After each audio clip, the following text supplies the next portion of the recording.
বর্তমানে বৈষম্য বিরোধী ছাত্র আন্দোলন আমাদের দৃষ্টিকোণ থেকে তারা সরাসরি সরকারের একটি অঙ্গ সংগঠনের মতো আচরণ করছে এবং তারা সরাসরি সরকারের মদতপুষ্ট।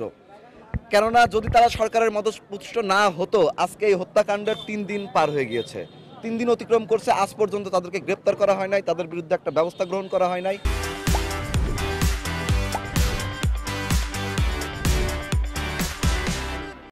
এবং সর্বক্ষেত্রে তারা বিভিন্ন শিক্ষা প্রতিষ্ঠানে যে প্রভাব বিস্তারের রাজনীতি এবং যে ছাত্রলীগকে প্রতিস্থাপনের রাজনীতি, ছাত্রলীগকে পুনর্বাসনের রাজনীতি করছে এবং আমাদের বিশ্বাস তারা এই যে বিভিন্ন বৈষম্য বিরোধী ছাত্র আন্দোলনের থেকে যে হত্যাকাণ্ডগুলো ঘটছে, কেন ঘটছে? তারা ছাত্রলীগকে অনুপ্রবেশ ঘটিয়ে ছাত্রলীগকে সাথে নিয়ে তারা এই কাজগুলো করছে। কাজেই আমরা চাই আমরা আগামীতে এমন পরিস্থিতি সৃষ্টি না হোক এবং আমরা চাই এই হত্যাকাণ্ডের কঠিন বিচার হোক।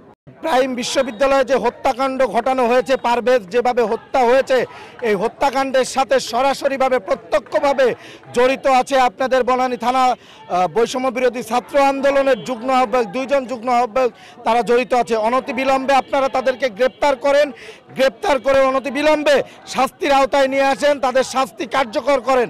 না হলে বাংলাদেশ জাতীয়তাবাদী ছাত্রদল আরও দুর্বার গতিতে আন্দোলন তৈরি করবে যা আপনারা সামাল দিতে পারবেন না।